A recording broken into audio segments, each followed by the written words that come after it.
right, y'all. It is 7:10. I know y'all like, where's she at? Y'all, I've been experiencing technical difficulties all day. As you see, I don't know if y'all was over on YouTube. You see me posting stuff, deleting it. I don't know what's going on with my YouTube, y'all. But hopefully the YouTube is up and working. Hey there, hey there. Hey, y'all, this is Couch Conversations tonight with Q. And I have a wonderful guest with me today. And we're going to get into it. But let me give the people a little time because they probably came to check to see if I was in the room and I wasn't here. I do apologize for that. Like I said, y'all know with this technology, and I'm an auntie now, so all of this stuff technical, y'all know I learned a little something, but it take me a little minute. But yeah, I've been going through some with YouTube and trying to get this landscape. Y'all give a sister some tips because sometimes my landscape, or if y'all like to call it the horizontal angle, it works. Sometimes it don't on my devices. I don't know what be going on. Then it causes me to have to start stuff over. But okay, anyway, enough of that rant. I am so glad y'all are hanging in with me. It's another couch conversation. And tonight, tell your people that we're on TikTok. We're adding a newbie. So I was working on that as well. So TikTok, we are coming to you live with couch conversations. And then eventually I will bring you, what's the other thing I do? Oh, I'll bring you the podcast. The I Am Counter Skills podcast. But for right now, we're doing couch conversations with Q. Come on in the room. Come on in the room. We'll give them a few minutes. And then we're going to get into this thing. I hope everybody had a great weekend. I hope your Monday was off to a good start. Because we're about to get into this thing. About to get into it.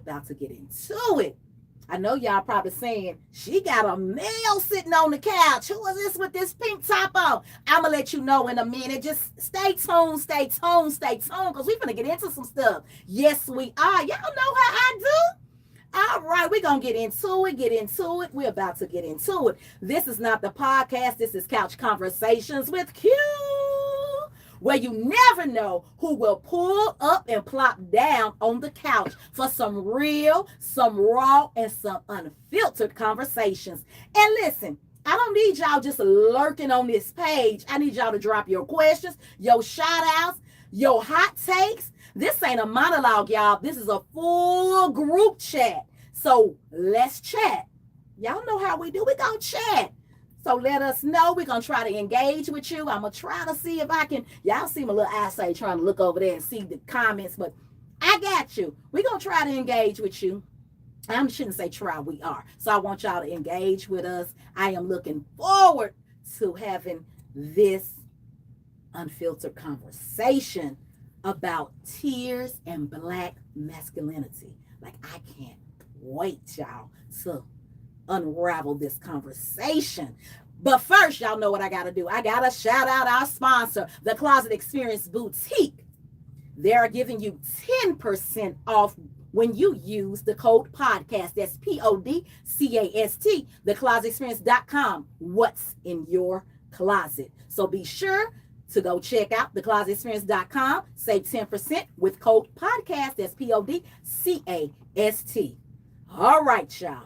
Tonight, we're going somewhere deep, and I do mean deep. This is not just a conversation. This is an unmasking. We are talking about tears and Black masculinity, the kind of tears that never fall. Ooh, that's deep. Somebody gonna catch it later on tonight. I said the kind of tears that never fall, the kind that stay buried behind forced smiles, heavy silence, and hardened faces. I am asking the questions too many are afraid to face out loud. Why are Black men taught to hide their pain? Why is unmasking treated like weakness, even when the soul is breaking?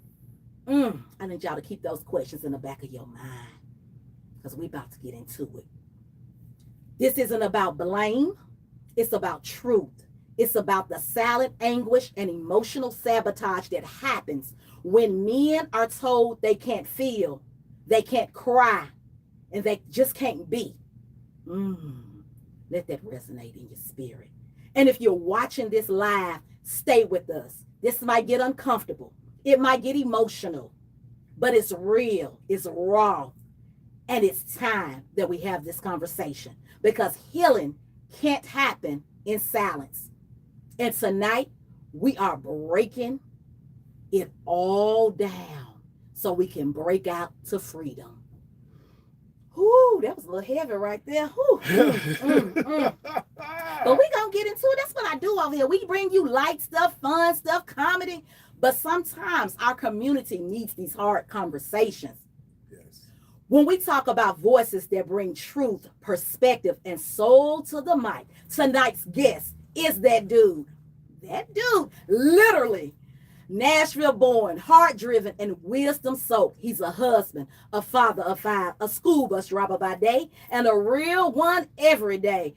He's the host of The Kickback, a podcast that feels like home, where real stories, real talk, and real life all pull up and have a seat. From navigating the streets of Nashville to navigating fatherhood, marriage, and manhood, this man carries a kind of battle-tested experience that resonates deeply. He's not just bringing opinions tonight, he's bringing heart, perspective, and presence to the couch. So family, go ahead and drop some hand clap emojis in the chat and make some virtual noise for my guest tonight, the dude himself, Mr. Joe Foster. Yes. Thank you. I love it. I love it. Yes. I want to say thank you for pulling up and sitting on the couch to have this conversation with me. I know you feel like I ghosted you probably because it took months and months, but life, I told you, be lifing. It does. And in our past, I initially met you, was it in January of this year? February, somewhere around January, February, somewhere around there. Yeah. And we started chatting about podcasts and things of that nature. And we were talking about linking up. Yes. And then my life, as y'all know, was lifing. And we just met up again at Chili's last week before last? Yes. Yeah, one of those weeks. So I told y'all, my life, so everything runs together. I'm just going to keep it 100. My life, everything run together. So he said, y'all know I love to just go places, just looking high, look crazy. And I was in Chili's. And you know how you look at somebody, but you know, you do that little, when you see somebody, we do that little grin that we do. So I'm sitting down talking to my homegirl. And then I hear somebody say, Miss Scales. And I said, yeah, that's me. And what you say? I was like, you never sent me that. You never answered to my text message. Or what I said, it took 7 months? You said, and I did answer, but it took about 7 months. But I didn't forget about you. I tell people all the time, I don't forget. Yeah. I really don't. And then we had a whole conversation that take me. I told you, I don't be forgetting. I just have so much. Like, I do everything for all the business, and then I work all these crazy hours and jobs. But I tell people, I don't forget. When I say I got you, that's why I always tell people. When I say I got you, I got you. It may not be, I'm like, Jesus. I probably shouldn't compare myself, but I may not come when you want me to, but I'm always on time. Ain't that right? That's right. Oh, yeah, give me some. See, I'm always going to come through, though. That's why I tell you, I'll come through. Just bear with me. I got you. Woo, you ready. Come on with it. You had a good day and all. You ready to go deep? Man, I'm always ready to go All right, deep. good. Let's jump right into this episode and encourage Black men to release the war cry that resides within y'all. We're going to chat about it. Okay. We're going to chat about it tonight. Come on with it. We got to chat about it because too many Black boys are told to shut up and toughen up. Boys don't cry. They say, stop crying. You acting like a girl. Have you ever heard that? Yes. Okay, just Yes. So you know what I'm talking about. I know exactly. I've seen it way too often, and it pisses me off. It should. Yeah, it pisses me off. It We force our boys into a box, y'all. We tell them, be tough, be strong, be unemotional. That ain't it, y'all. Or we see that as being weak. I don't know why. It's just something in these generations, and we're going to start to break those generational curses. Yes. But here's the thing. We teach our boys how to put on armor, but we never teach them how to take it off. Oh, what you said? Because we tell them that that's not allowed. We say crying. What? We act like that's a punishable offense. Showing softness is treated like a weakness, especially in Black culture. But we got to stop that, y'all. This ain't just toxic masculinity. It's a generational curse, tearing our men apart. We got to stop this. We got to fix this. And we got to fix it now, Joe. We got to help them to fix it. Yes. Like I said, they say man up, but never told you, like you were saying, about how to take that armor off. What kind of man to become? Just don't cry, don't feel, and don't fall apart. Well, guess what? You are allowed to fall apart. You're just not meant to stay broken. Right. Right. You gotta know that. I know. You allowed. I'm talking to all my young men, our boys, our men. You allowed to cry. You are allowed to feel whatever it is you're feeling. But you're just not allowed to stay in that broken space. So, Joe, let me ask you this. From your experience, what does it really mean for a Black man to show softness or break down in a world that's constantly telling him to stay hard? And how have you seen this struggle play out in the lives of men around you and yourself? That is a deep question. Listen, when you grow up a fatherless father like I did, and you're taught that your value is attached to what you can produce. That's what you're taught as a boy and as a man, that your value is attached to what you can produce in this world. Oh, wow. It's not that. So yes, you're taught, okay, all I'm supposed to do is go to work and take care of my family, because that's what granddaddy did. That's what daddy did. But in the essence of I'm hurt, it doesn't matter. In my life, I was taught to go to work, pay the bills, take care of the family, don't cry, don't do any of that. And what that did is it made me a bitter person. Ooh, I can see that. It made me a bitter person. And the other side of that is society teaches our girls that, like you said, oh, you a man, you ain't supposed to cry. Or you a man, suck it up and take it. Throw some dirt on it and keep moving. Well, if I keep throwing dirt on it, then this arm's gonna get infected. Right. So once it get infected, what is it? It's gonna pour out. So that's the same thing emotions do. I've been dumped on so many times that now I'm boiling over.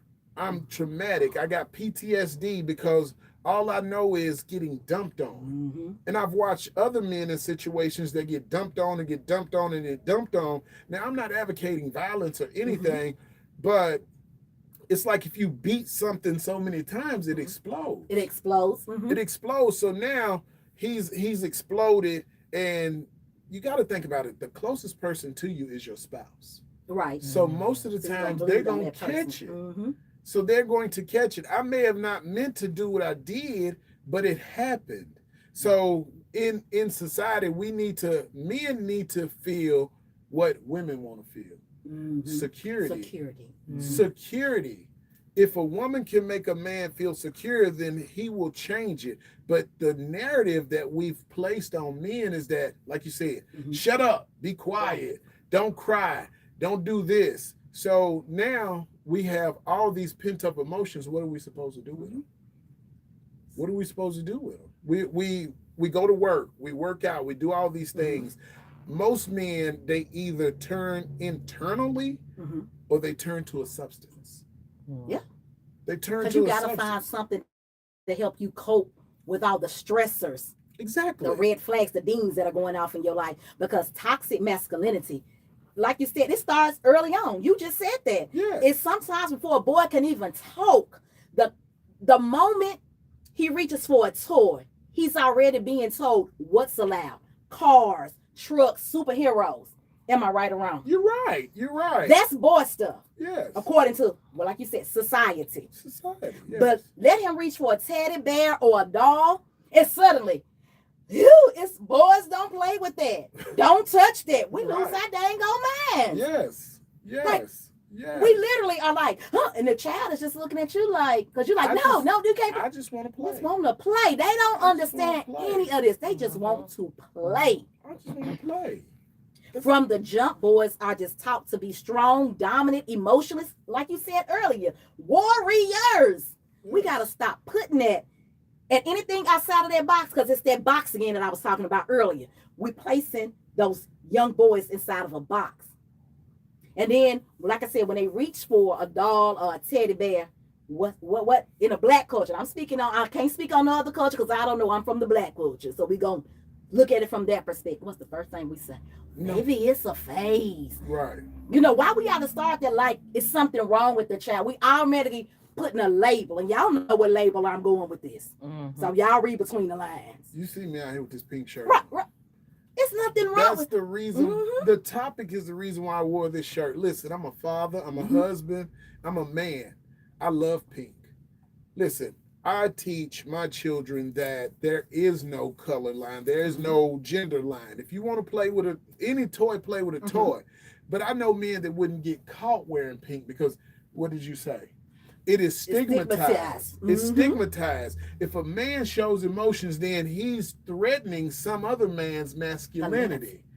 And in the background, we whisper, "Is Joe gay? Is he bisexual? Is he this? He that?" You know, we've gotten so far in society that we can't even compliment each other.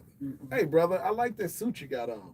So now I done crossed the line. He said he like my suit. Why another man tell me? Look, well, did I have to go there? Look, I done put my shoulder up. But that's why. You should be able to compliment somebody without a problem. Like, yo, brother, I like that suit you have on. And it should just be like, thank you, man. And if he wants to explain to you where he got it from and say, hey, well, you know, I got it from K&G. And y'all have a conversation, or y'all keep it moving. Right. But it shouldn't be no backlash behind it. I mean, but it's toxic. Here's the thing. Let's be honest. You talk about black culture. In black culture, most fathers are missing.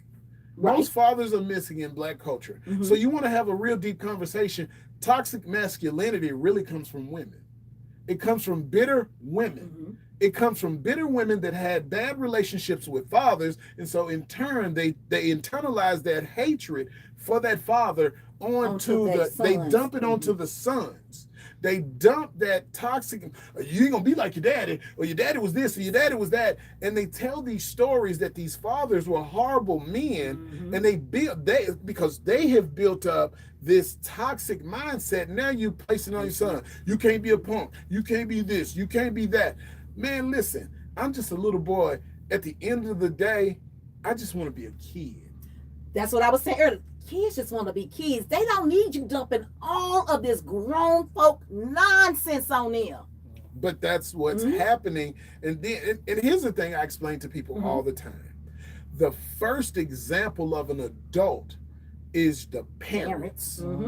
So if you see your father on the block, if you see your father whooping women, if you see your father selling drugs, if you see your father doing whatever, you're idolizing that man. If if a girl see mama with this man and that man, and she's dressing scantily or whatever, she's idolizing that parent. So toxic masculinity starts in the household. We have to break the cycle of toxic families, dysfunction. Dysfunction. Because a lot of us are in dysfunction, but guess what? We don't know we in it because it's been generation after generation after generation after generation, and you think it's normal. Right. Because you don't know any better. So then when people like me and you come along to try to break this down, they looking at us like, what they talking about? Because this is what we get it. You was raised in that. But you need to start listening and seeking other perspectives to get you out of that.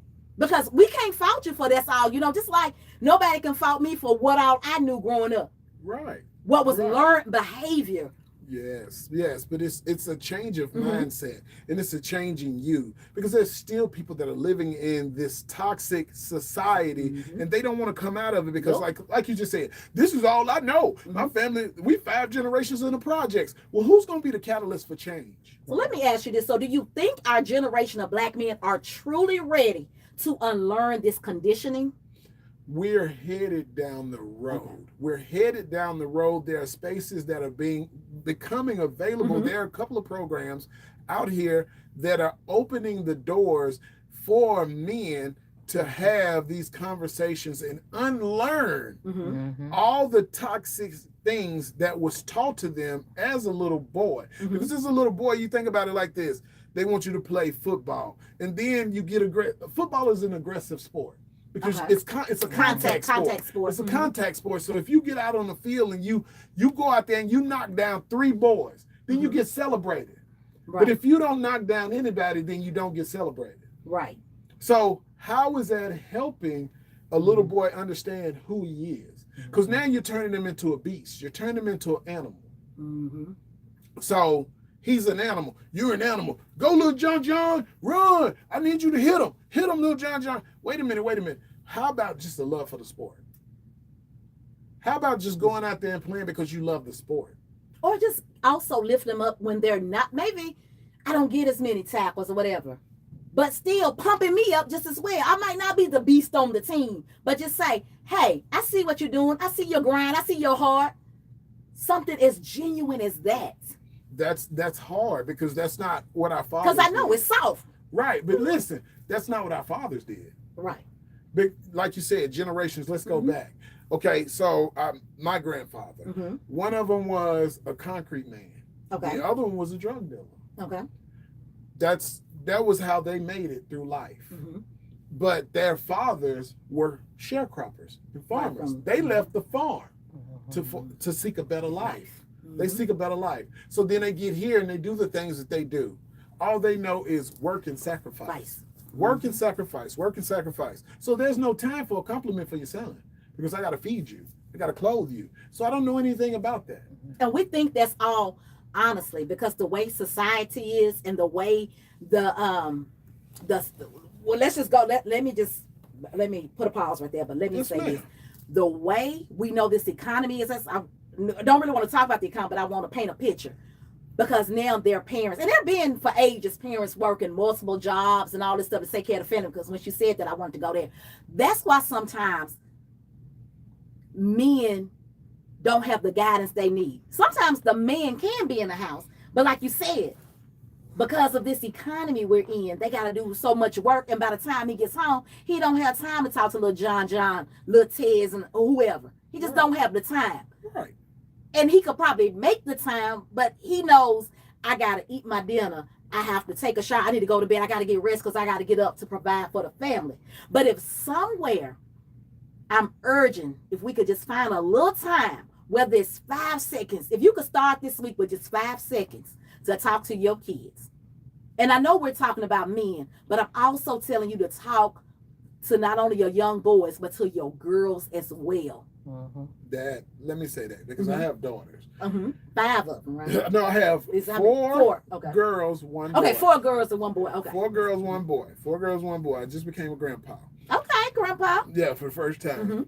But I know we're talking about men, but understand this. A little girl needs her daddy just as a boy does. And here's the other part of it. A man who shows his daughter how to treat a woman will go out and pick the right man. And you stop the cycle of the toxic narratives. I try my best to be the best man I can be. I ain't perfect by no means. Let me tell you, we'll get into that later on. I ain't perfect by no means. I've done my share of things in life. I have a story, but I pride myself on being there for my daughters just as much as my son. My son just had an incident last night. Where I had to be a father and I had to be a friend at the same time. I had to be a father and a friend at the same time. My son is 21 years old. He's 21. So I've taught him, along with his mother, how to be a man. And I'm going to give you a small bit of it. The girl he was dealing with saw her mother being this other person, and she tried some things on my son because of what she saw in her household. Now my son is an upstanding young man. He's on a path to a career. At 21 years old, he's going to electrician school. Okay. He's got a career. He has a path in front of him. But this little girl who saw a toxic dysfunction household tried to divert my son's path because what she had saw at home. But what my son saw at home made a difference. He saw a man who protects and takes care of his mother. You understand what I'm saying? So that makes the difference. That's why I said a few minutes ago, it starts in the household. Yes, it does. It starts in the household. It starts in the household. Now, like, we'll get to it later on, but I grew up without a father. I had my grandfathers as my examples of men.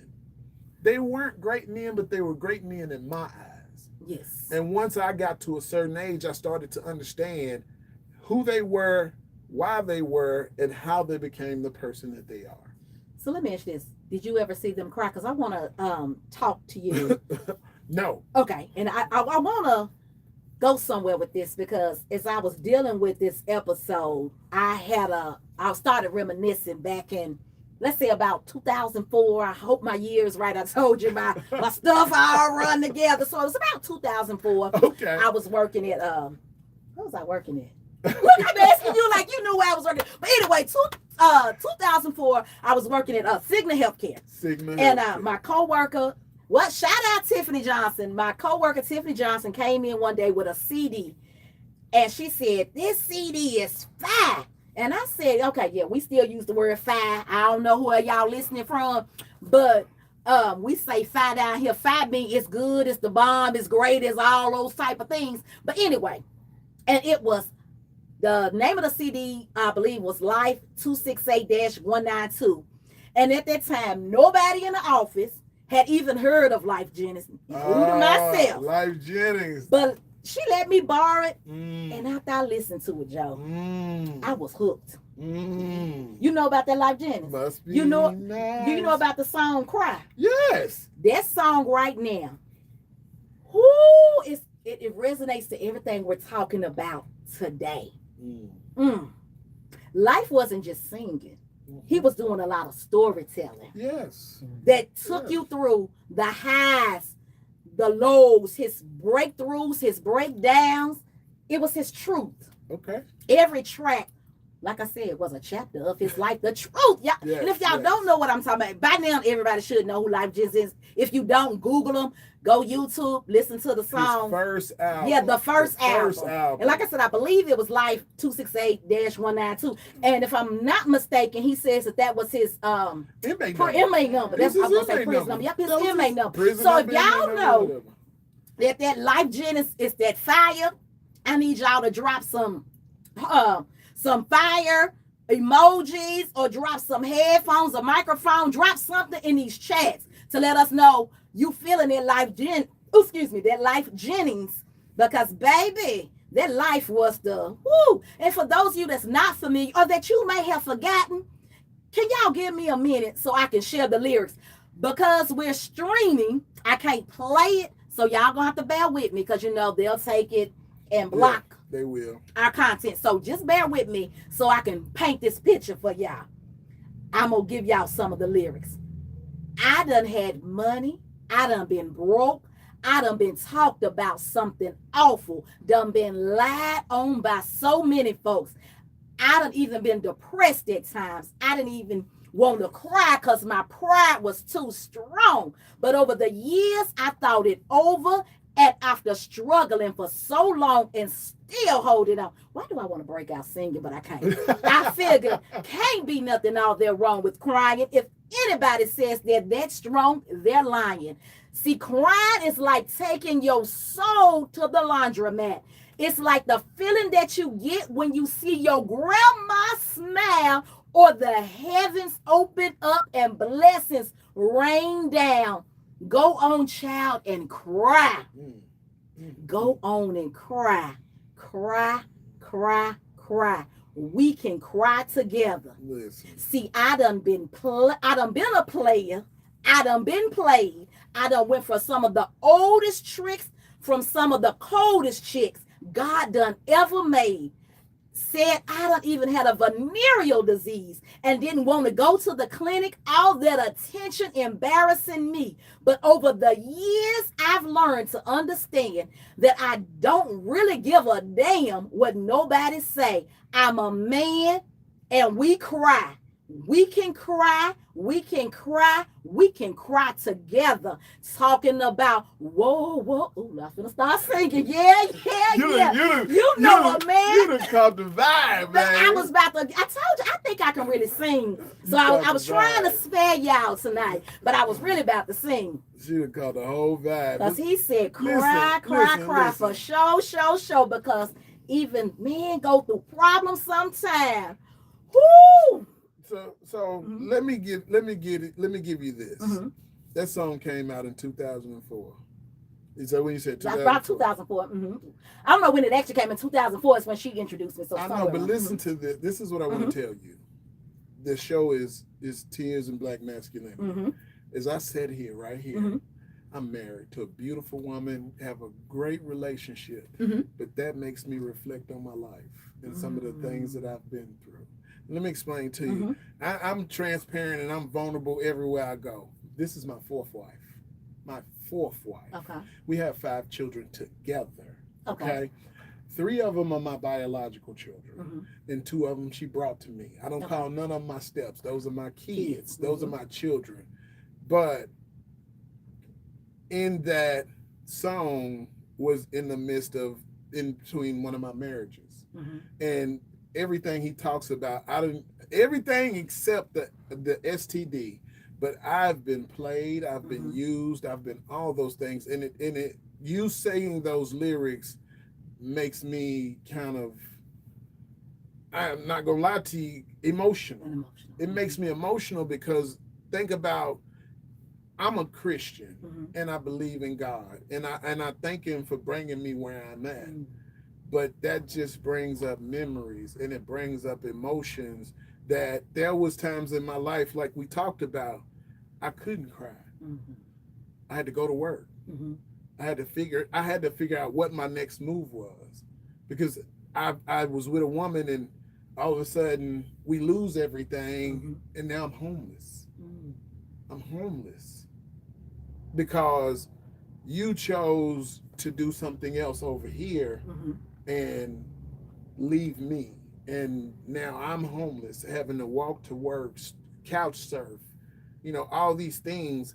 And it's like, it's hard because the world looks at you like you're a man, you can bounce back. And that did something to your pride, I'm assuming. It did something more to my pride. It hurt me. It really hurt me to my core. And right now at this point where I'm at, I'm still, my wife, I love her to death, but she goes through it because she's having to deal with all the things that women have done to me. And I can honestly say that. And I'm not blaming women because I also played a part in those relationships. But society says, pick yourself up by the bootstraps. Get yourself together. Why is you crying? Why is you this? So I can't cry.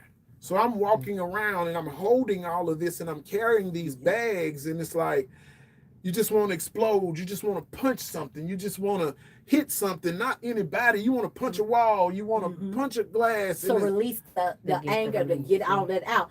Because, we always talk about referencing the bag lady. We never mention the bag man. Y'all know Erykah Badu taught us about the bag lady, but we never talk about the bag man, the baggage that you all carry into a relationship. We always focus on women. But y'all, you heard it right here. Joe is telling you. No, listen. They have bags as well. Listen. That need to be unpacked. Yes, and I'm going to tell you this. I just had a conversation with some ladies today, some real ladies. And I'm going to tell you how my wife got me. I'm going to tell you how my wife got me. She got me because she was the first woman I ever met that let me sit down and tell my story. Tell my story. So I told her this. I said, if you ever see me naked, then you'll never get rid of me.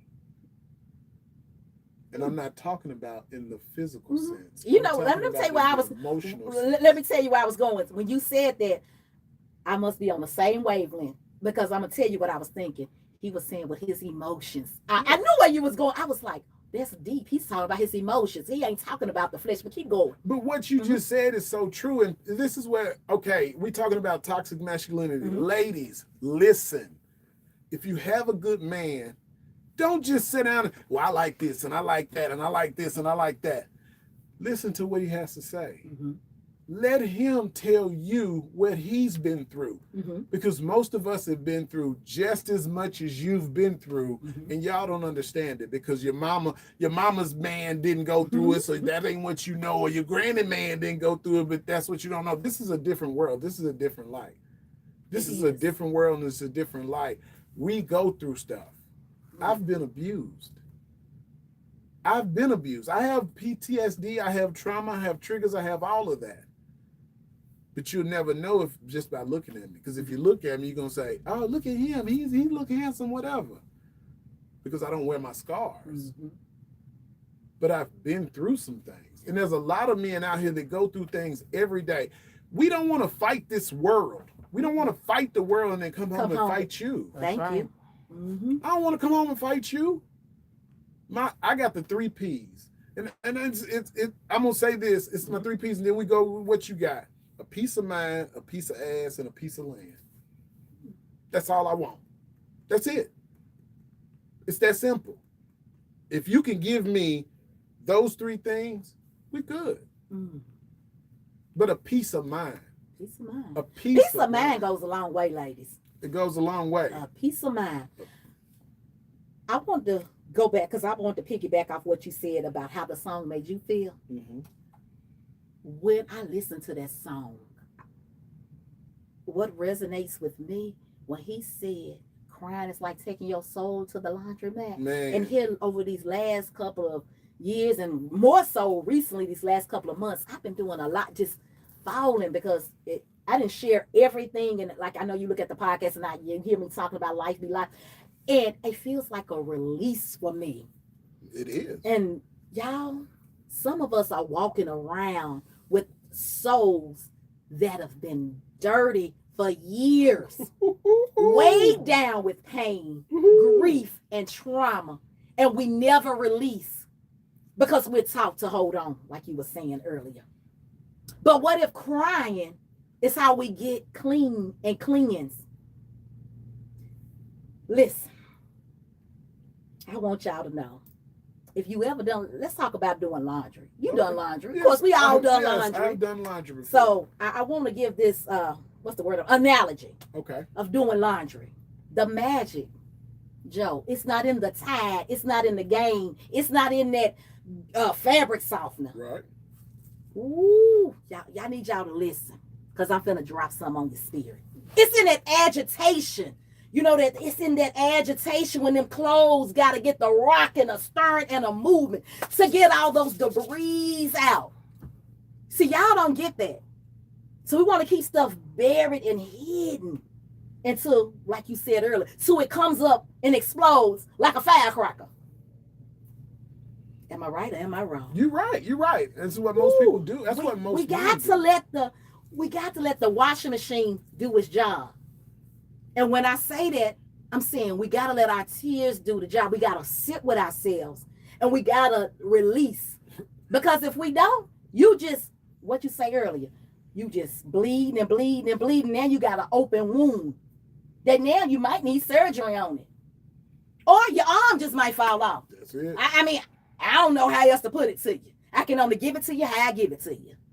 Real, raw, unfiltered, and uncut. We got to start dealing with this as personally, as a society, as a community. We got to, as men, women, children, everybody, we have to deal with this. We got to get cleansed. Because, baby, if we don't, we're going to be walking around here with unwashed pain. I don't know if y'all want to deal with that unwashed pain. Because, like I told people, and over the course of these last couple podcasts, I know the weight of that unwashed pain. And let's just go back. Y'all know when y'all got dirty clothes. And I don't know if you ever had to move the hamper with them dirty clothes. Why they so dang on heavy? Because all of the dirt that's in it. Thank you. All of that dirt. And then what happens when you wash them? Oh, come on. Lighten up. Baby, I'm preaching this thing today. I'm just going to preach to the people today. We got to let the washing machine of life start dealing with us, but then we got to deal with it. We got to start that agitation, start shaking that thing. We have to. Because, baby, if we don't, we're just going to be weighed down and just keep on building and building and building. Woo, Lord, just tell me to shut up and keep on talking. Tell me to stop and keep on talking. No. Yeah. Hey, hold on for a second. Who is that? Hold on. I don't know who that is. Hold on. Y'all give me a second. Somebody want to talk to me on TikTok. Hold on. No, just swipe it back. Swipe it back. Hold on, y'all. Other way. Swipe it back the other way. Sorry, hey. We can't hear. I can't hear you. I'm sorry. Cut it. We can't hear you. I'm sorry. I can't hear you. Y'all bear with me. Y'all know I'm on 15,000 devices over here. Right. We got a saying? lot going on. We can't. I can't hear. We can't hear you. So. Can you answer the chat? Just take her out of the room. Yeah. Can you take her out the room? What do I do to take her out the room?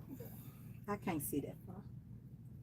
We can't hear you. If you can hear us, can you hear us? Give me a thumbs up if you can hear me, so she can hear. I can't hear her. We can't hear you. Type it in the chat. Can you type it in the chat? Yeah, because we can't hear you. Type it in the chat. What's she saying? I don't know, but swipe it down. Swipe and go. Just click the thing. Yeah. Now hit the screen up top. Yeah, I'm sorry. There you go. Sorry, y'all. She got what she said in the chat. We'll get her question comment in the chat. We'll come back. Sorry. Yeah. Okay. Listen. We getting old. I forgot what was going on. Hey, that just tells you that this ain't scripted. This is no, live. It's not scripted. When I say we go live things happen. Whatever happens. Live things happen. We've been talking about this. Okay, yeah. But let me talk about, let me give you some quick education for y'all that don't know. Y'all probably know this. I just kind of figured this out along the way. Okay. But there are 3 functions of our tears. Did you know that? We probably learned that somewhere, but baby, so this is my refresher for y'all. You have basal tears. Those are continuously produced by tear ducts that keep your eyes lubricated and healthy. Okay.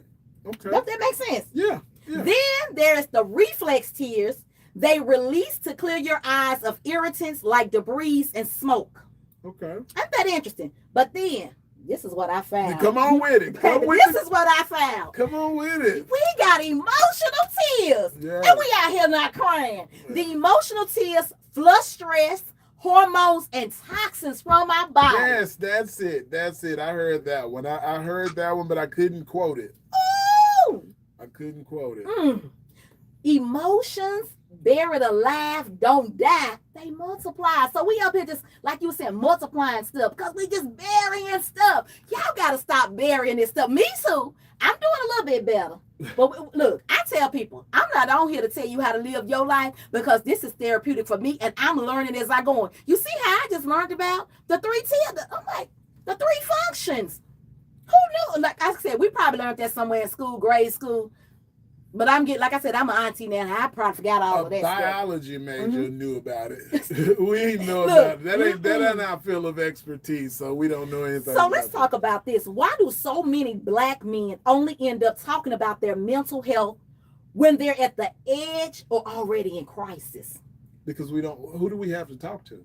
Who do we have to talk to? You want to talk about toxic masculinity? Who do we have to talk to? If my homeboy over here is going through something and he don't want to feel like I'm gonna judge him, and then my other homeboy over here, he's in the streets, so he really don't know how to express his emotions because he's in the streets. So now, yes, we're friends and we're in a friend group, but who can I really talk to? I can't talk to none of my friends because they are not experiencing life the same way I experience life. So now I got it all bottled up. And if I'm in a good relationship, I can go home and talk to my woman about it. But if I'm not in a good relationship, then I can't even go home and talk to her about it. I can't go and talk to her. So that's why so many Black men, men in general, are just built up because we've become a society to where, like you said, like we've talked about, oh, you a punk because you talking about your feelings, man up. And it's the people that are close to you that are abusing you in that manner. And people don't understand that abuse comes in so many different manners. there's emotional abuse, there's physical abuse, there's mental abuse, there's conversational abuse, there's all types of abuse. And in your friendships, let's say relationships, and that's familyship, partners, friends, whatever, we're being abused. Yeah. We're being conversationally abused. So who am I supposed to go to? I'm gonna say this for the religious, well, you can talk to God, but God not only gives us him to talk to, but he also gives us licensed therapists. And I think that we should open up those avenues. But I think we got something in the what's the comment we got? This comment is from Michelle Scales. Okay, Michelle Scales, how can we help you today? She said, just yes, ma'am. At some point, we have to rinse out the heavy stains, the sadness and stress, or even joy when the soul feels lighter. Okay, I like that. Is that Yes. my sister-in-law? Yes. I have a sister-in-law named Michelle Scales, so I'm just wondering if that's my sister-in-law. Hey, sister-in-law, if that's you. But if not, hey, girl, hey to you. And I like that. We do. Yes. We do. Yes, we do. We have to. But see, the thing is, it's a Okay. learning process. It's because you think about, and no disrespect, but think about how your mother dealt with stuff, and you saw that. If your father was in your life, how did he deal with stuff? You saw that, and they didn't know how to wash those problems out of their lives. They just dealt with them in the manner they were taught. So we have to change the mindset of the community and help them understand that there are people out here to help. Because oh man, I ain't going no therapy. I ain't no punk. I ain't weak. I ain't finna go let nobody tell me about my life. So that's what's stopping them from going to therapy about they think they're going to be considered a punk or. Yes, I think I'm gonna be. Oh, here's the one. I don't want anybody getting inside of my head and knowing what's going on. Comfort is the number one thing that keeps us in this dysfunctional cycle, because I get comfortable where I'm at. This is how I've grown up. This is what I know. So I stay comfortable in my bubble. I stay comfortable in my bubble, and I'm okay with it because I've grown up this way, and the people around me have accepted that I'm a butthole, or I'm aggressive, or I'm these things. So nobody around me, and that's the other part about our community. So many yes men. They're co-signing on mess. They're co-signing on mess. They're co-signing on things that shouldn't be co-signing on. Co-sign on saying, bruh, you was a little too aggressive with your wife, man. I think you need to check that. And be real with if that's your partner, your brother, your cousin, whoever, be real with him and say, hey, man, I think you need a tune-up. Because everybody needs a tune-up. Everybody needs some way to express themselves, because man, woman, boy, girl, it eventually is going to boil up on the inside of you, and then you go to the store and they got you, or you go to a restaurant, they got your food wrong. Now you on TikTok and Instagram blowing up at the register. You blowing up at the register because they gave you a fish fillet instead of a Big Mac. I'm laughing, but I get it. I done crashed up, not at the person, but in the car, like, I didn't ask for this.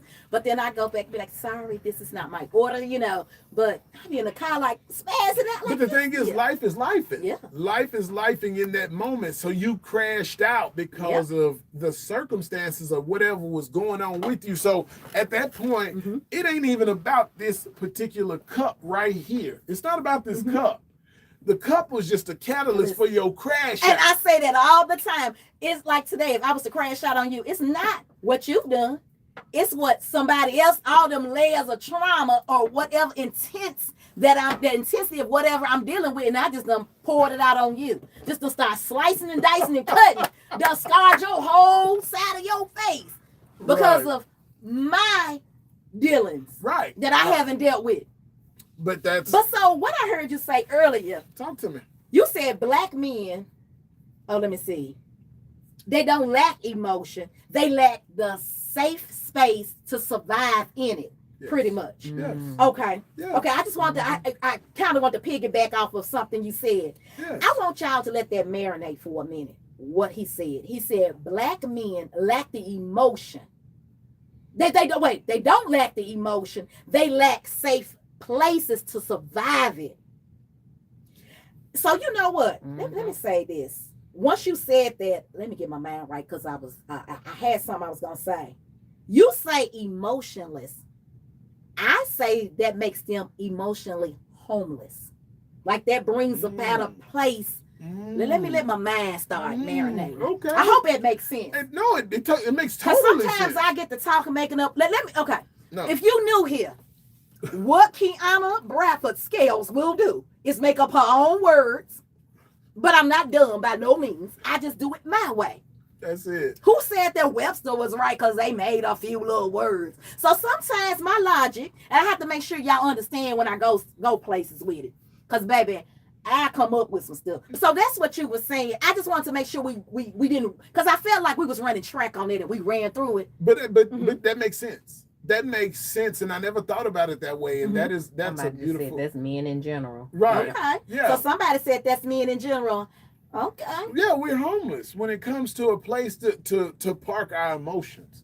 We're homeless because, okay, growing up, your mama had to work that was the only parent in the house. Your mama had to work. She had to do whatever she had to do. If your daddy was there, he had to work and do whatever he did. Right. So I'm feeling these emotions. Who can I talk to? So now I got to take my emotions and throw them outside. So now they walking down the sidewalk.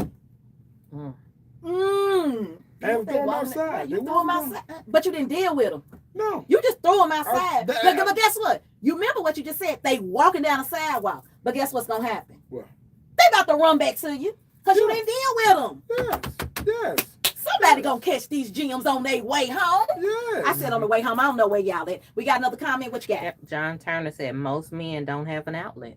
Ooh, yes. But if y'all stay with us because by the end of this show, I got an outlet for you. He going to give you an outlet. So y'all hang with us. We got some good information that's about to come to you because he going to help you, brothers. Right. He gonna help you. But that's the truth. But that honestly, with that, it's the truth. We don't have an outlet. We don't have a place that's safe. Because here's the biggest thing: relationships. I was telling you earlier, we want what you want, and that's what most women don't understand. Because toxic masculinity, yes, it starts when we're little, but think about it. If where I'm at my big age, in the mid 40s. Okay, in my mid 40s, I've spent most of my life as an adult, and I've been emotionally homeless as an adult. Because let's be honest, because if we're gonna be honest and we're gonna be transparent, it was the women I chose. It was the women I chose. But let me give you something else. The women I chose was because of my insecurities. Oh, they were from undealt with emotions and situations. They were from my insecurities and from where I was insecure in myself. So I picked women who, okay, stop for a minute. Let's go back. Okay, before my wife now, I picked women that I feel like I had to rescue. I'm finna go real deep on you. You want to go deep? Let's go deep. You know, I'm all about the deep. Come on. Not trauma bonding, my mother.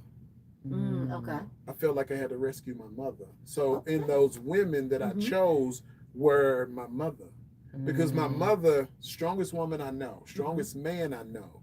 But I'm going to give you a bit of insight and we're going to drive down the road and I'm going to bring it back to you.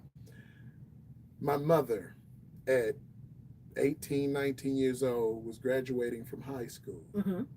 Her boyfriend at the time beat her up the night before she graduated. So now you associate being beat up with your graduation. So at that moment, she said she never let another man put his hands on her. So throughout my life, and you want honesty, I'm going to give you some real. She said, I've never let another man beat me. So throughout my life, I watched my mother be the aggressor. My mother beat every man in her life except the man she's married to. So me as a little boy, I always felt like I had to save my mother. So I couldn't, because God just gave me this. So instead of trying to save my mother, who was my mother, I picked women who I had to save. Because I felt like I was less than because I couldn't save my mother. So the women I chose, I tried to save them. But truly deep inside, I always called myself a Caped Wonder. And I was the Cape Wonder trying to save these women. But who was I really trying to save? Yourself. Myself. Trying to save yourself at the end of the day. Trying to save myself. Because Goes back to them. Everything goes back to them generational curses. Yes. Yes. Generational curses. Yes. They'll do it to you every time. But my mother wasn't protected. Mm-hmm. She wasn't protected. You understand what I'm saying? She wasn't protected. So my mother never was the type of woman who said, your dad ain't this, your dad ain't that. She never did any of those things. He showed me who he was, and I got to see it. You understand? So I saw that. So subconsciously, the women I picked, I had to save them. But I was really trying to save myself from the emotions that I had buried and I had hidden and all the things, because I never felt like I was good enough in certain areas. I never felt like I was good enough. I wasn't handsome enough. I wasn't small enough. I had low self-esteem because, you know, we talk about toxic masculinity. I wasn't an athlete, because athletes get praised in our community. They do. They do. And the fat kid get laughed at. I was smart. I was intelligent. I was all these things. But I got laughed at. So again, let's go back to emotions. Okay. Who could I tell this to? Because I didn't want to feel like I was a punk, because that was the way emotions were portrayed to me. If I complain about it, then I'm a punk. And I'm already fat. So on top of being fat, now I'm a punk. So then I'm less than. So then I get the feeling like I'm less than a man. Yep. So then all of that comes into adulthood, on top of my mother wound that I have. So all of these emotions mixed up together made me the man that I was. And I've told my wife, I wore a mask for years. I wore a mask for years, a mask and a cape. And you talked about bag men. All that is relevant. Yes. I carried my mother. I carried these women. I carried myself. And then on top of that, I told you I was married 4 times. So then I take the emotional baggage from those women that they dumped on me. So you think about it. There's my mother. Then there's the first wife. Then there's the second wife. Then there's the third wife. Now, in between all of them, I have 3 children. And I have to stand up and be the best father, best man, best representative of a man that I can be. Now, who do I have to talk to? I don't. So all I know is go to work, pay the bills, take care of my family. Go to work, pay the bills, take care of my family. Go to work, pay the bills. When I'm mad, I went to work. When I was sad, I went to work. All these times I got divorced, you know what I did? Went to work. I didn't cry. I didn't do any of those things. I went to work because that's what I was taught as a man. I didn't understand or realize that this is before that I needed somebody to talk to. So let me ask you this. So what do you wish the men in your life early on would have done differently? What do I wish the men in my life would have done? Differently. Now that you're looking back over your life. Been more involved. Been more involved in life itself, instead of just showing me that my worth and my value came with a paycheck. Because that's what they taught me, that my worth and my value came with a paycheck. And that I wasn't a man unless I knew how to lay down a woman. Interesting. So how do you, at this point in your life, define masculinity? How do I define masculinity? A man that is emotionally aware. A man that can express himself in a manner that is becoming of who he's trying to come to. Because it's like this. You still may not have your tribe, your community, or whatever. But the way I look at it now is this. If we can sit down at the table and I can say, hey, my brother, how are you today? What's really going on with you today? And he say, man, listen, I got a divorce. This is this is that. And we have a real conversation and we make a connection. Then that man is on the way to healing. Yes. I want to talk. Go ahead. What we got quite a few comments. Okay, got some comments. All right, one from Joe again. John. Sorry. John, okay. He says, mentally, emotionally, and physically, we're always trying to be Superman. And then Michelle, she is, said, cultural stigma Historical trauma, survival mode, delayed recognition, the absence of safe spaces, and the constant pressure to be resilient. All of these forces often teach black men to remain silent. But that silence is heavy. It slowly wears them down. Yes. In Yes. moments of crisis, when the pain becomes greater than the stigma, the silence breaks. Yes. Because unspoken pain can only stay hidden for so long. Yes. Yes. Yes. We Yes. often see this too often in our black men. I'm truly enjoying this conversation because it sheds light on truths that need to be spoken. Thank you. Yes. I want to talk to the chat. Let's get honest, y'all, in the chat. I'm going to talk to the chat for a minute. Yes, ma'am. Go ahead. Fellas, I'm going to start with you. When was the last time you felt safe enough to cry in front of someone? And then I want you to answer that in a minute. I'm going to see what the chat got to say. Go on. So I want you to think about it. Oh, I got you. Now, ladies, I didn't forget about you. I want to talk to y'all in the chat. Are you creating emotional safety for the men in your life? Or are you unknowingly holding them to the same man up standard we're trying to break? So, woo, that's deep, ain't it? That's real deep. That's real deep. Let me see. What do they? Can you see that screen? I can't see. Yeah, Which one? I've read. you Ain't want- nothing else coming No, up. we talking about on these screens. Can we see any? I'm just trying to see if I can see anything on these screens. Up in That here. one is just saying who the guests are. Yeah. Okay. Just wanted to see if they was dropping some comments to make sure I don't miss anybody. There's some hearts and stuff coming up. Yes, y'all drop them. GGME said good question, but Okay, good. Y'all can drop some tear emojis. Drop some tear emojis. Just slide up. Drop some tear emojis out there if you need to release. Slide the arrow. What does it say? Slide it over to the spot. I'm sorry, Like that. y'all. It's all right. Listen, Look, like you said, this is real. live. This is real. Look, that was our TikTok people. We had to fix a TikTok over there. But okay, It's real. this is real live. But y'all enjoying the conversation. That's all that matters. It's real. Y'all, tonight was the first time we did TikTok. So TikTok is doing this whole little thing over here. We ain't never got on TikTok. So John replied back. He said, every Friday night when I'm on the podcast, that's an opportunity. Okay. He is preemptively speeding up the show. Yes. But listen, you asked the question to the chat, and I don't know how many men are I there. want you to answer. When was the last time you felt safe enough to cry in front of someone? I can't give you exact dates or times, but I cry in front of my wife all the time. She, like I told you before about the emotional nakedness, she created a space for me to feel secure and comfortable in my manhood and who I am. And so, yes, there have been times where I've cried in front of her numerous of times because my life it's not a movie, it's not horrible, it's not bad, it's my journey. Okay. My journey, it ain't all been paved roads. It has not all been paved roads. And so there are things that right now, as we sit on this couch, I'm still dealing with.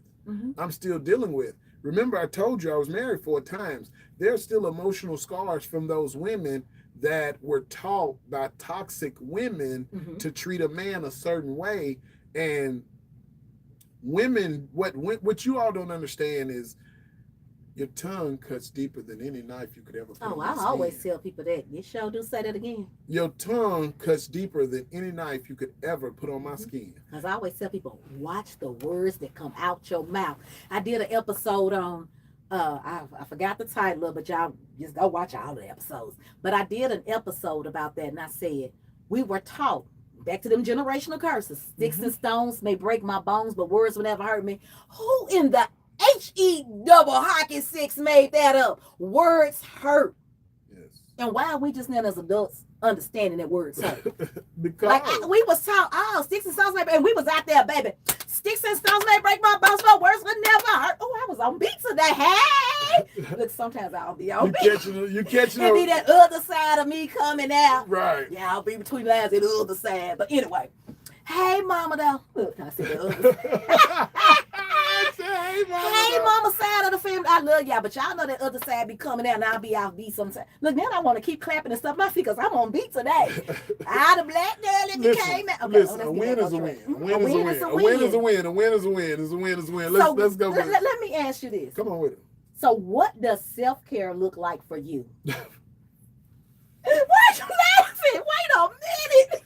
Because I just was asked this conversation. I was just asked this question the other day, and right now in my life, self-care for me is something very small, and that's just me having the time to decompress.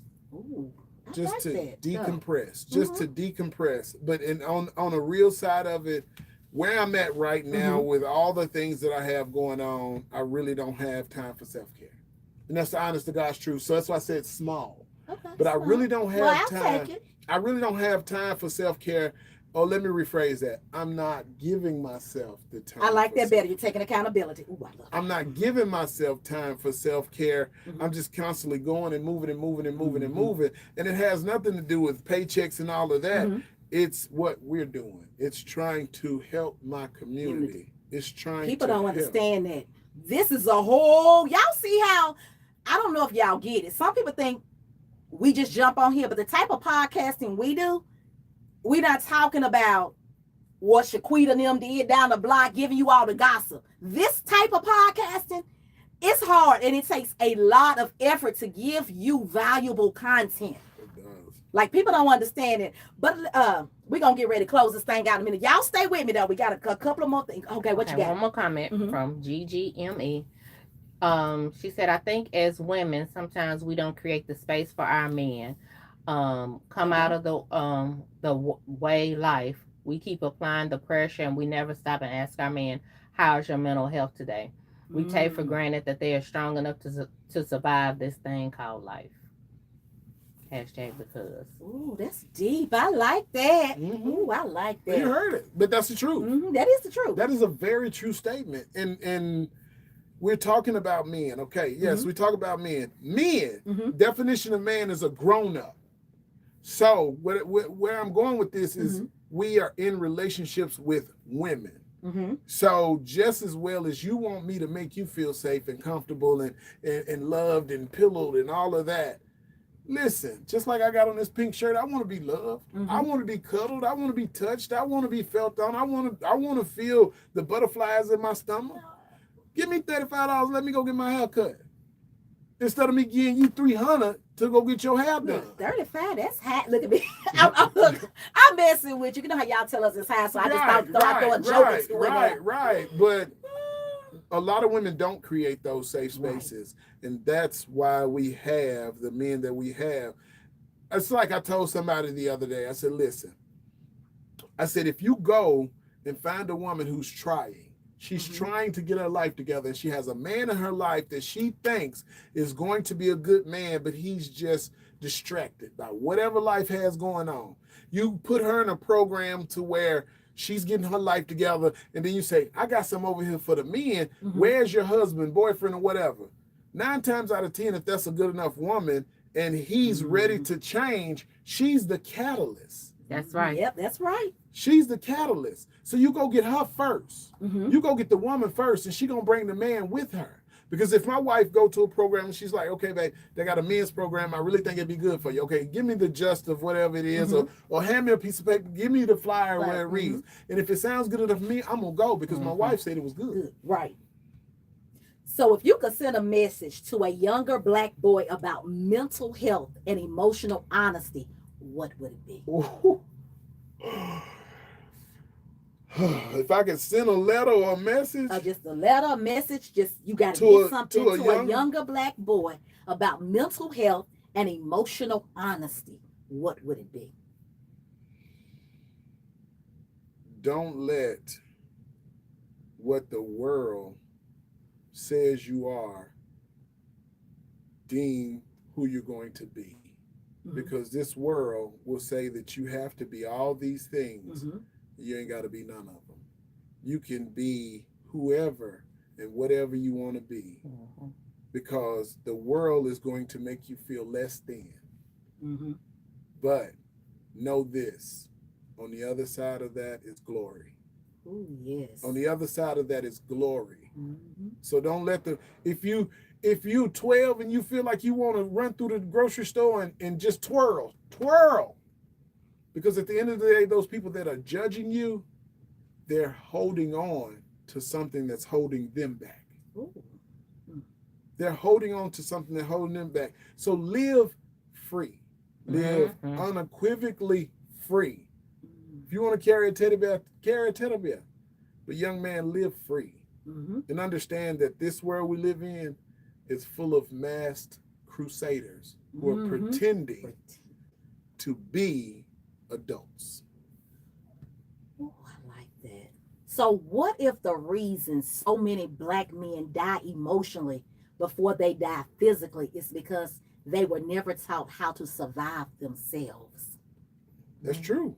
That is very true. So how do you survive you? How do you survive you when the world gets loud and the silence gets louder? Ooh, you're so deep, man. I know. I be too deep for my own damn good. I know. Give me that again. How do I survive? So how do you survive you? And what I mean by that, like with all the pressure, we talked about everything you have going on, your traumas, your triggers, all of that. So when the world gets loud, when all that starts to come back, you remember you said you can dump those emotions on the sidewalk. But remember I told you they're going to come running back to you? Yeah. So how do you survive you in those moments? That's a hard question to answer. But here's the thing. How do I survive me? I think about all the things that I've done in life and where God has placed me. Okay. Your higher power, whoever you want to call, I don't want to offend anyone, but for me, it's my God. Okay. And where I'm at right now, I look back on my life and all the things. I just had a grandson. July the 25th. Had my first grandson. And 2 weeks ago, I took my mother and my father to go meet their great-grandchild for the first time. So what I do is I look at the wins in my life. I look at the wins. Small win. June, I paid off my truck. That's the first time I've made consistent car payments in my life. I paid off my truck. So how I deal with my emotions and what I got going on with me is I reflect on how far my God has brought me. I serve a God too. I serve a God. And I think about how far he's gotten me in my life and how far I've come. What you got?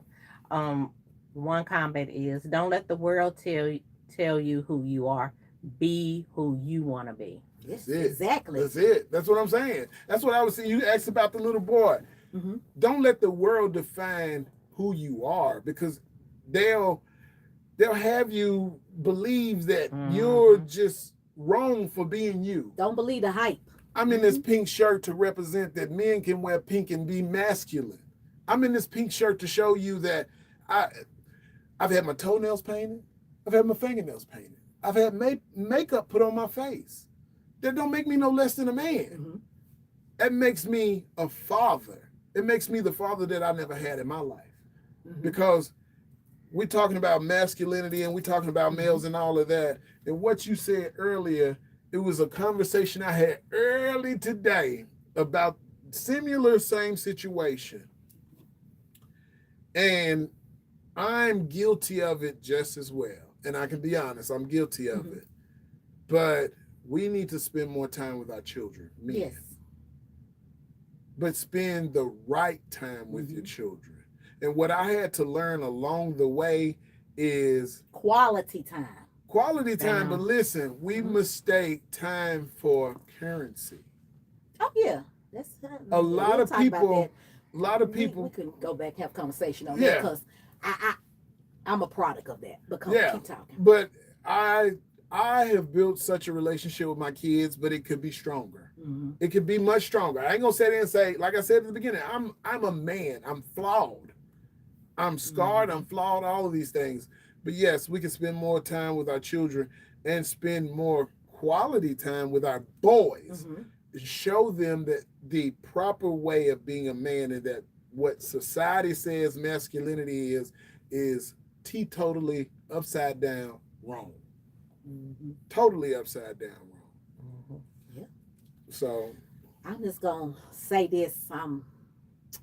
My closing to you all is gonna be: there's no healing if you are too scared to sit with your own damn self. I'm just gonna let a pause right there. Let me think about something for a minute.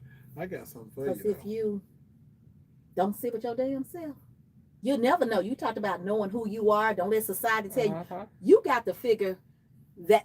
You have to figure that part out. And until you figure that out, your silence will always be louder than your scream.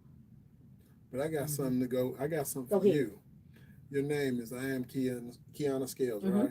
Yep. But let this soak in your spirit. Am I worth it? Oh, yes. You said, am I worth it? Am I worth it? Think about it. Am I worth it? Am I worth fighting for? Am I worth being here? Am I worth being loved? Am I worth someone treating me as I need to be treated? Am I worth giving myself the next step? Am I worth it? Am I worth it? Because a lot of people don't set in that. It goes along with what you're saying. Set in what you got going on, but ask yourself, am I worth it? Not my relationship, not my children, not my job, not any of those things. Am I worth it? Am I worth it? And then you fill in the adjectives behind it, but am I worth it? Am I enough for me to fight for? Am I enough for me to feel good for myself? Waist size, height, whatever. Am I worth it? Those are questions we do need to ask. And I have asked myself those questions. And I have told myself yes. Because I know my worth and I know my value. Now, if you would have probably asked me that, trying to say maybe 20 years ago, I might have been like, I don't know, because I was younger. We don't know. We're still going through life. But now I know who I am. I know what I'm going to stand for. I know whose I am, which is more important to that factor. Amen. So now I look at things a little bit different. Right. But at first, like I said, about 20 years ago, no, I was still looking for the value of me in somebody else. For you, that validation. I was looking for that validation in somebody else. I wanted you to tell me if I was valuable enough to be with you. Baby. See? Now you understand where I'm going because with I'm a little older. I know better. I know my value. But people still are out here, even at our age, looking for validation from someone else. Sometimes older too. It don't have no age. I was just going to say, That's what I'm saying. It doesn't have an age. But that's what I said. It's about where you are with yourself and your relationship with self. But that's the thing. Am I worth it? Because I don't need Jimmy John over here to validate me. I don't care what Jimmy John say about me. I know my God I serve has blessed me abundantly. When I say abundantly, he's blessed me abundantly. I'm going to say this. Because Jimmy John, what he going to do? He'll praise you today and hate you tomorrow. Damn it, take my mic. Because, baby, y'all know that's what y'all out here be doing. As soon as somebody say something that you disagree with, y'all will love me today on this podcast, and tomorrow I'll say something that you don't agree with or don't line up with your beliefs, you gonna hate me tomorrow. Instead of just saying, we can agree to disagree. Because we all have our different perspectives and our different projections on life. That doesn't make yours more valuable than mine. No, not at all. Not at all.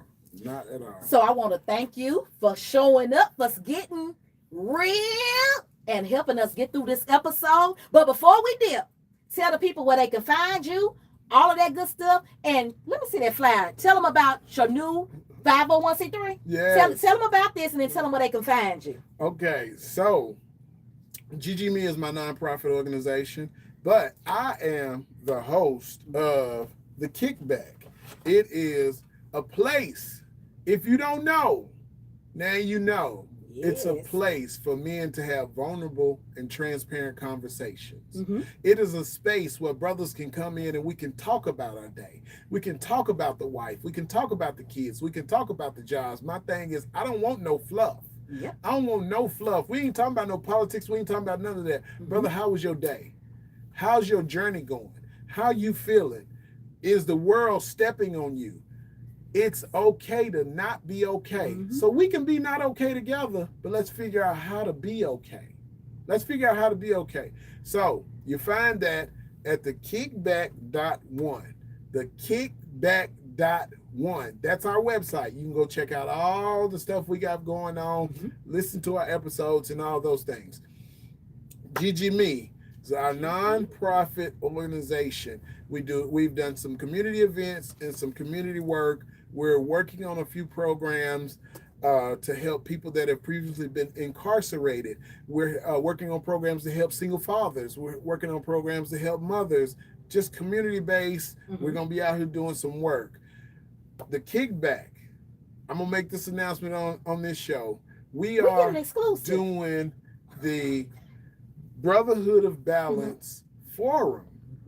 It's a place where you can come in person, sit down, have some conversation. We'll be doing those meetings twice a month, starting in November. It'll be at Martha O'Brien at 711 South 7th Street. Brothers, come. That's in Nashville, Tennessee, y'all, because we don't know where you live from, but this is in Nashville, Tennessee. Brothers, come out. We're going to have games. We're going to have all these things where men can come and have vulnerable and transparent conversations. And you don't have to suffer in silence. You don't have to suffer in silence because there's too many men dying. There's too many brothers that are not out here saying what they need to say, doing what they need to do. And we are trying to change the mindsets and the narratives about men's mental health and well-being. Brother, let's talk. Let's talk about where you're at. Let's talk about where you're going. Let's talk. Let's have some open dialogue and forums. The last thing before I go, Podbean. If you've never heard of it, it is a app where I do a live show every Friday night, 7:30 to 9:30 p.m. You can come in. I tell you, come in and give me 30 minutes and just listen to what the men on my panel is talking about, and you'll understand this is a place where you can have vulnerable and transparent conversations in a non-judgmental space. Ms. Scales, all right. Thank you.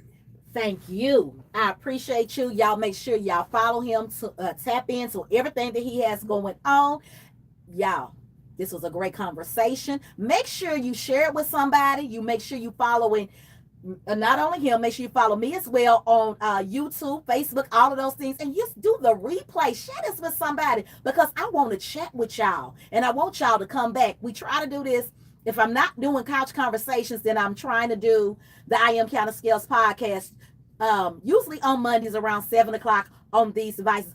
I also have to give a shout out to our sponsor, The Closet Experience Boutique. Make sure you go shop www.theclosetexperience.com and save 10% with code podcast. That's PODCAST. And I have to give one more shout out. I don't know if y'all heard that knock on the door earlier, but look, y'all remember Wild Man Smoothie was on my show for a couch conversation a couple weeks ago, and he promised he was going to deliver me something, and he came knocking. Oh, this is a little warm, but it looks like he made us some lasagna. So after the show, we're going to dig into this lasagna. Thank you, Tez. I'm sure you're watching. Wild Man Smoothies, I love you. I love you. Thank you for feeding me. I'm always telling somebody to feed me. So if you want to feed me, just let me know, and I'll tell you where to drop it off at, or you can send a little cash app to your girl. Let me just throw that cash app out there because I like to eat. Y'all know it's $I am Kiana Scales. Y'all see how to spell it? QIANASCALES. I can't even spell my own name. I can't even spell my own name. Are you okay? You won't know why I can't spell. Because this smells good and I'm ready to eat. Y'all, this smells so... good. Ooh, yes. Wild Man Smoothies, thank y'all. And check Wild Man Smoothies out. If you're in Nashville, see the menu for the week and order up. He not only has smoothies, but he has salads, meal prep. And meal prep. Y'all, I don't even know if I want to share. Y'all, should I share with them? I got to get out of here, y'all. But thank you all for tuning in. I appreciate it. And if y'all want to see Joe back with me, give me some hearts, some thumbs up. Let me know if y'all want to see Joe. Or just type Joe in the chat if y'all want to see him back over here on the I Am Counter Scales podcast or on Couch Conversations with Q. We can do a Q&A. We can do a Q&A. And I want all the women to ask real questions, and I'll give you real answers. Yes. We can do a Q&A with real questions. I'm a man that's transparent and vulnerable. I'll answer any question you got, and I will be 100% direct and honest with you. Yes. They're So saying yes, definitely okay, more you kind jokes. of that. Okay, we gonna talk. I had you look. I guess I like them. Y'all know how I do. Now I like jokes. Look, you don't know me like it, but I like the joke. Yeah, but this smells so. Y'all bad, cause y'all, I'm a fat girl at heart. Don't look. I know my face look all slender from this weight loss, but see, I get off track. I'm sorry, we've been on here too long. My ADHD is kicking in. I ain't had my We meds gotta for go. that off. I This ain't had lady doing a yes, lot. this She's doing a smells lot good. of This it. smells good. I gotta eat. This smells good. Oh, Thank you. How do I turn Up in the TikTok corner, off? up in the corner, up in the other corner, other corner. Should be X up there. It's not one. It is. It's just. It's just hidden. Yeah. It's up there in the corner. In the corner. Yeah. Tap. There you What go. In there. Yeah. All right, we got through TikTok. Okay, y'all want some of this? Yeah, this